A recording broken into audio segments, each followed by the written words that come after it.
Kiran social media ఉందని చెప్పేసి social media గొంతులు నొక్కుతా ఉన్నారు.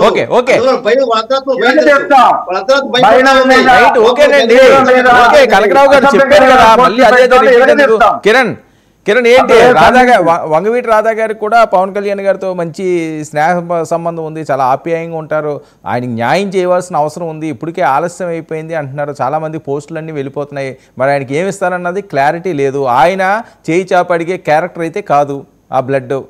సో ఏంటి పవన్ కళ్యాణ్ గారు ఏమైనా దీనికి భరోసా ఇచ్చే అవకాశం ఉంటుందా? ఏమైనా బంపర్ ఆఫర్ ఏమన్నా రాధాకి ఇవ్వనున్నారా? సార్ పవన్ కళ్యాణ్ గారు విజయవాడలో మీటింగ్ జరిగినప్పుడు చాలా క్లియర్ గా చెప్పడం జరిగింది సార్. మీరన్నమాట ఆయన కూడా అన్నారు ఆ రోజున, రాధా గారికి మొహమాటం ఎక్కువ, ఆయన ఏమి అడగరు, నాకేం వద్దంటారు ఏమి అడిగినా. నాకైతే బలమైన విశ్వాసం ఉంది, బలమైన నమ్మకం ఉంది. చంద్రబాబు నాయుడు గారు, పవన్ కళ్యాణ్ గారు, వంగవీటి రాధా గారికి ఏం చేయాలో వాళ్ళకి తెలుసు.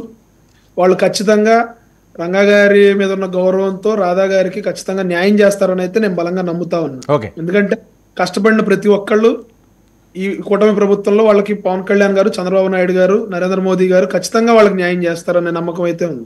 ఓకే బుజ్జి, మీ కోరిక ఏంటండి? రాధారాం గారి మిత్ర మండలి నుంచి మీరు ఎన్నో సంవత్సరాల నుంచి మీరు సర్వీస్ చేస్తుంటారు, కానీ రాధా గారికి ఇప్పటికి వచ్చి చాలా సంవత్సరాలు పెట్టి ఆయన సరైన మంచి ఉన్నతి పదవులు అయితే ఆయనకి దక్కలేదనే చెప్పాలి. ఆయనకున్న ఆ లెగసీ కానీ ఆయనకున్న ఫాలోయింగ్ కానీ.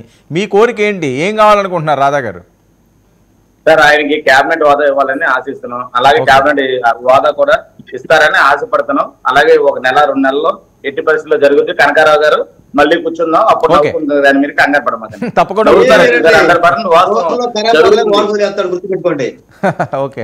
చూస్తా ఉండండి. Right, okay, thank you so much Kanaka Rao గారు చర్చలో పాల్గొన్నందుకు. థ్యాంక్ యూ అండి.